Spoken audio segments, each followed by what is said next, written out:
Goeiedag liewe vriende, baie welkom by ons opname van vandag. Ek vertrou dat hierdie tydjie saam vir jou betekenisvol sal wees. Here Jesus, ons vertrou dat dit betekenisvol sal wees want ons vind ons betekenis in U. En Here, U ken die wêreld waarin ons lewe, eintlik beter as wat ons dit ken. U ken ons uitdagings, U ken die spoed waarteen ons beweeg. U ken die dinge wat ons aandag aftrek. En U ken ook vir ons. En Here, ons weet soveel keer jaag ons in die verkeerde rigtings. Maar dan kom U keer op keer en U sê eenvoudig vir ons raak rustig. En dankie dat daai uitnodiging ook nou vir ons nuut en vars is. Dankie dat ons kan rustig raak en dat U ook omdat U lewend is met ons iets wil deel. So mag ons oop wees, Here. Dankie dat ons U naam kan verheerlik in hierdie oomblik, in Jesus se naam. Amen. Vriende, ons tema vandag is ek kom saam, wat nou? So ons jaartema vir die jaar by die gemeente is kom saam. En ons sê vir mekaar, dis aan die een kant God se uitnodiging vir ons om te sê, maar kom saam met my. Soos wat hy soveel mense in die Nuwe Testament uitgenooi het om saam met hom die lewe te doen. Maar aan die ander kant dui dit ook of verduidelik dit ook iets van ons gemeenskap waar ons vir mekaar ook kan sê maar kom saam, want ons almal reis, ons is almal op pad saam met God, maar ook saam met mekaar. En die klem is dan daar's beweging en ons doen dit saam met God en saam met mekaar. Maar nou wil ek ons bietjie uitdaag met die volgende vraag: wanneer ek nou besluit het hierdie jaar gaan anders wees, wanneer ek besluit het ek kom saam, wat nou? Is dit net 'n besluit wat ek neem? Verander my lewe dan nou sommer net drasties? Hoekom vat dit baie keer so lank? Hoekom raak ons eintlik moeg want niks gebeur nie? Wat nou? Wat gebeur nou? Nou gelukkig vir ons is die Nuwe Testament vol voorbeelde van mense wat gesê het ek kom saam. Maar wat dit ook dan vra, maar wat nou? En daarom het die Here mense gebruik om briewe te skryf vir gemeentes, vir geloofsgroepe, vir geloofsgemeenskappe wat in 'n uitdagende wêreld geleef het in die eerste eeu na Christus. Mense wat gesukkel het met die vrae waarmee ons ook sukkel, en mense wat ook gesê het ek kom saam, maar hoe? Maar wat nou? Een van hierdie groepe mense is die gemeente in Efese waarvoor Paulus skryf en in die hele brief gee hy fantastiese raad oor wie God is, oor wie hulle is en oor hoe hulle moet lewe. En ons gaan vandag so 'n bietjie kyk na hoofstuk 3 van vers 14 tot 21. En ons hou die hele tyd die vraag, maar wat nou? Wat moet ons doen in ons agterkop? Kom ons lees saam. Daarom kniel ek in gebed voor die Vader, aan wie die hele gemeenskap van gelowiges in die hemel en op die aarde sy bestaan te danke het.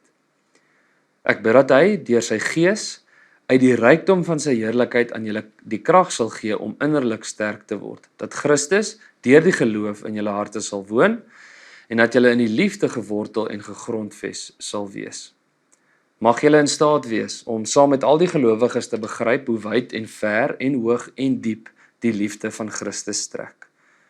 Mag julle sy liefde ken, liefde wat ons verstand te bowe gaan, en mag julle heeltemal vervul word met die volheid van God. Aan hom, wat deur sy krag wat in ons werk, magtig is om oneindig meer te doen as wat ons bid of dink. Aan hom kom die eer toe.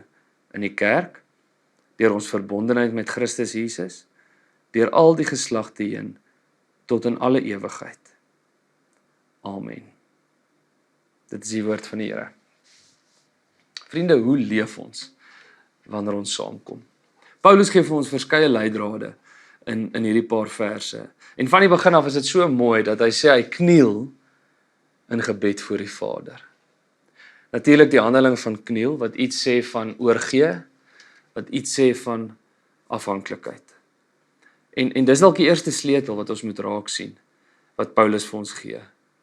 Dat wanneer ek hierdie pad saam met hom stap, wanneer ek hierdie pad saam met my medegelowiges stap, dat ek dit altyd in afhanklikheid gaan doen.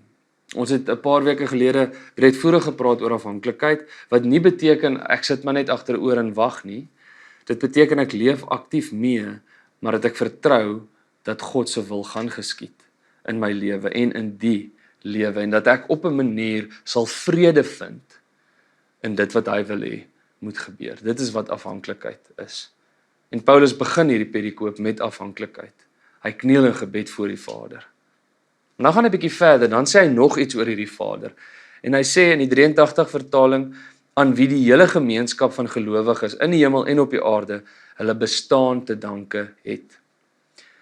Letterlik staan daar, aan van wie die hele geloofsgemeenskap hulle naam gekry het, of hulle naam kry.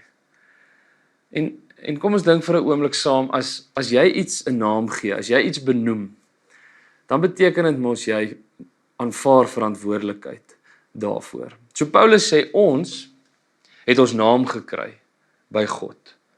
Hierdie Vader het ons benoem.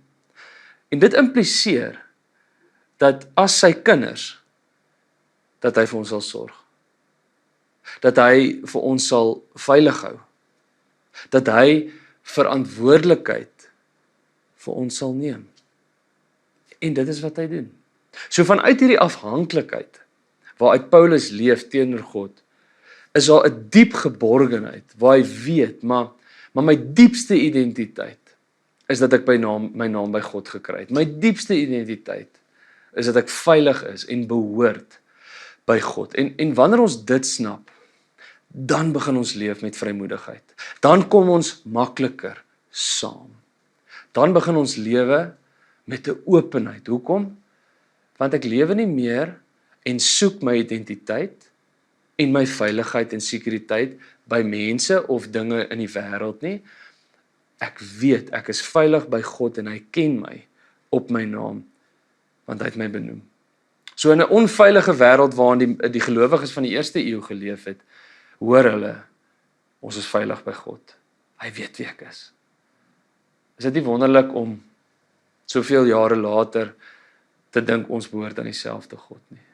Ons is veilig by hom. Ons voel baie keer uitgelewer, ons voel weerloos, baie dinge gebeur. Dis 2026, die wêreld beweeg. Ons is veilig by God. Ons is deel van hierdie geloofsgemeenskap wat ons naam by God self gekry het. Dan gaan Paulus verder en hy vra 3 verskillende dinge. Hy bid eintlik vir 3 spesifieke dinge om te gebeur. En die eerste ding wat hy vra, kry ons in vers 16 en in vers 17. En hy vra daar eerstens dat hulle innerlik sterk sal word en tweedens dat Christus in hulle harte sal woon.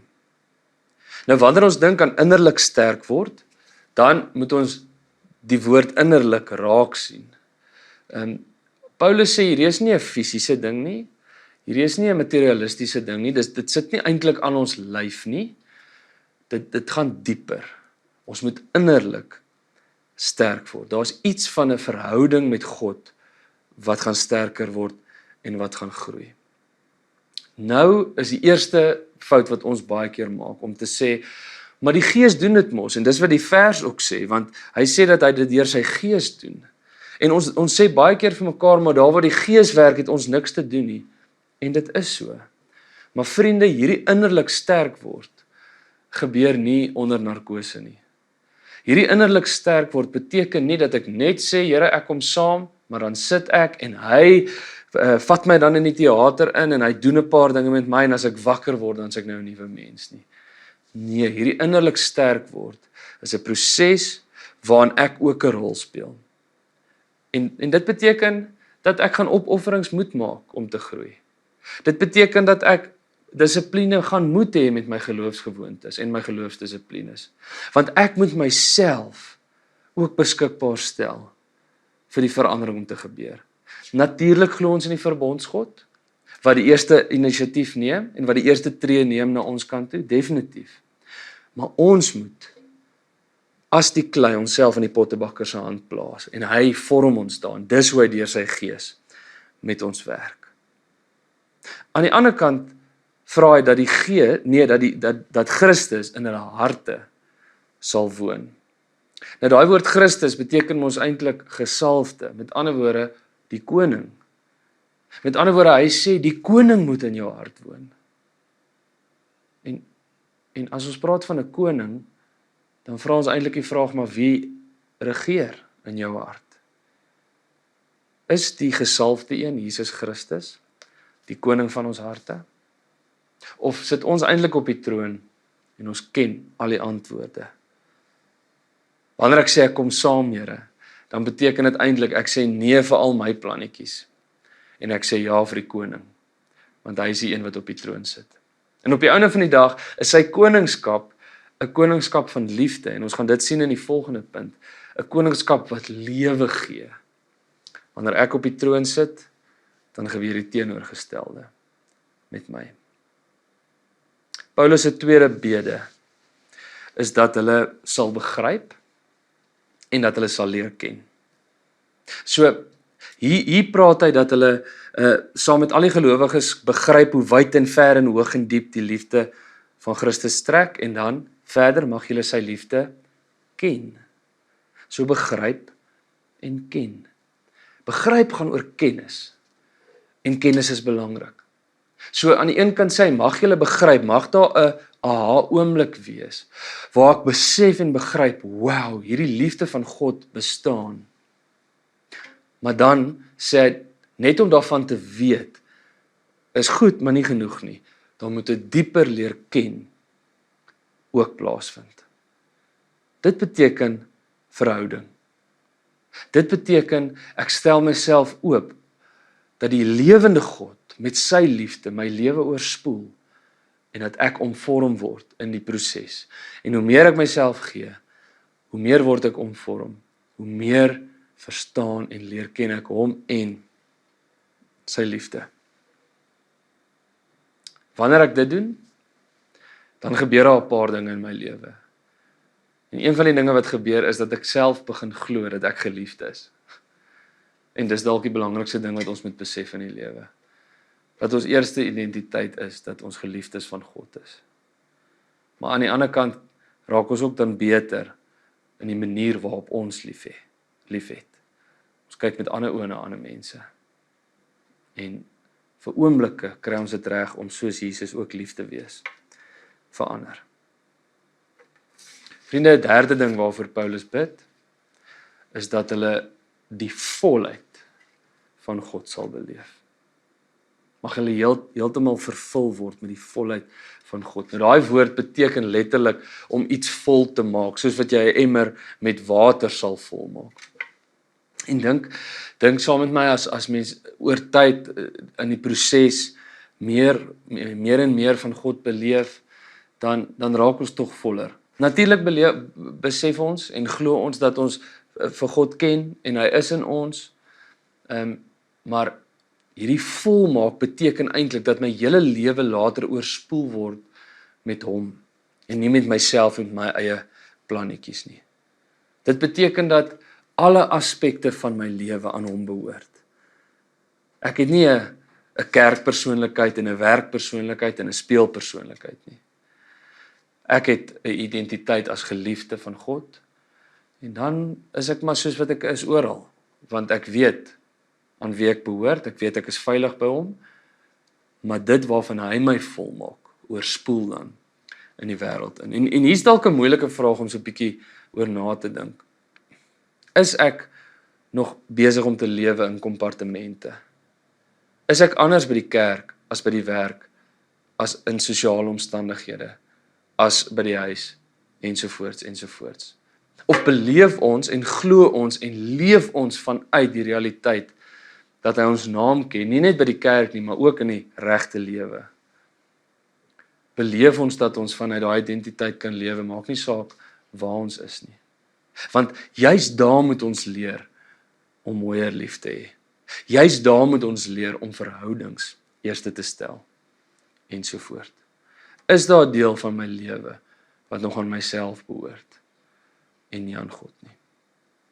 Vriende, hierdie dinge is moeilik. Dit vat lank.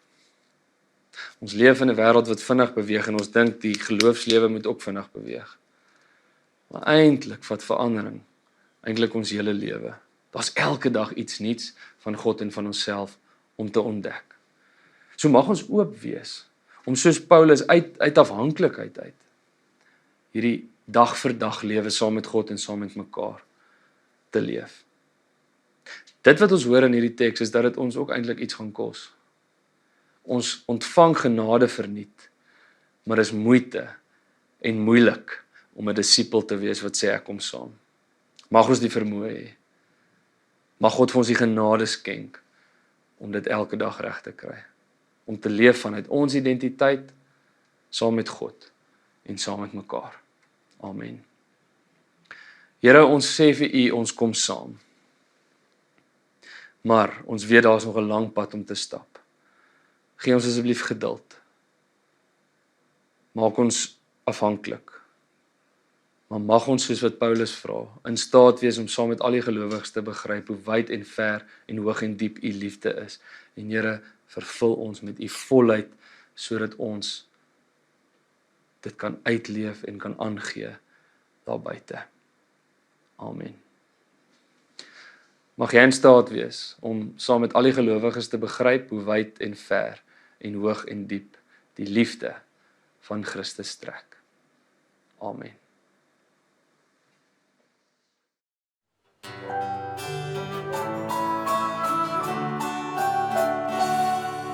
Here, ek is honger vir die Gees se werk in my.